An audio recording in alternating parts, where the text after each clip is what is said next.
આજે માણસ શારીરિક રીતે કમજોર થતો જાય છે. હાડકાની કમજોરીના હિસાબે કાં તો સાંધાના દુખાવા થતા હોય છે. દરેક સાંધામાં ઝીણા ઝીણા દર્દોની સમસ્યા કરતો રહે છે.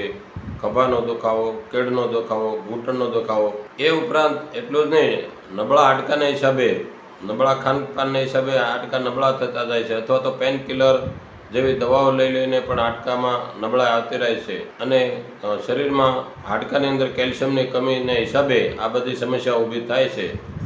ત્યારે એના માટે એક સરસ મજાનું આપણે ઔષધિ એટલે હાડસાંકળ. હાડસાંકળ ઘણી જગ્યાએ ગામડામાં, વનવગડાઓમાં, વાડોમાં આપણને જોવા મળતી હોય છે, પણ આપણે તેનો ઉપયોગ કરતા નથી, કારણ કે એનો ખબર નથી અને એ થોડી અઘરી પણ છે. કારણ કે હાથમાં લગાવો ને, કાપતા જો હાથને સ્પર્શ કરે એનો રસ, તો તરત જ એમાં ખંજવાળ જેવું આમ ચટકા ભરતો એ ટાઈપનું લાગવા માંડે. એટલે એનો ઉપયોગ બહુ સાવધાનીથી કરવો પડે છે. તેમાં ઉપરની છાલ ઉતારવા માટે આપણે ગ્લોવ્સ અથવા તો પ્લાસ્ટિકની કોથળી પહેરીને જ એને વાપરવી પડે છે.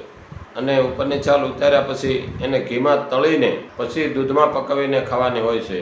પણ એનો ફાયદો કેટલો છે? કોઈ પણ ભાંગેલો હાડકાને સંધારવા માટે હાડસાંકળનો ઉપયોગ સારી રીતે થાય છે. એટલે જ એને સંસ્કૃતમાં અસ્થિ સંધાનક, અસ્થિ સંભારક આવી રીતના નામો આપેલા છે. આપણે જેને હાડસાંકળ, હાડજોડ આવી રીતના નામથી ઓળખીએ છીએ.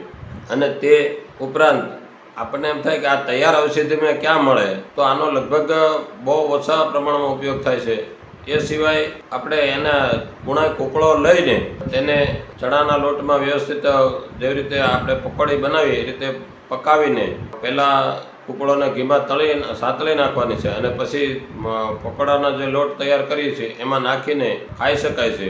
તો આ તો આપણાથી આ ઘરગથ્થુ ઉપચાર. પણ કોઈને આવી રીતે રેડીમેડ દવામાં હાડસાંકળનો ઉપયોગ કરવો હોય તો શું કરવું? તો કે લાક્ષાદી ગુગળ જે આવે છે તેમાં હાડસાંકળનો સારો એવો પ્રમાણમાં ઉપયોગ થતો હોય છે.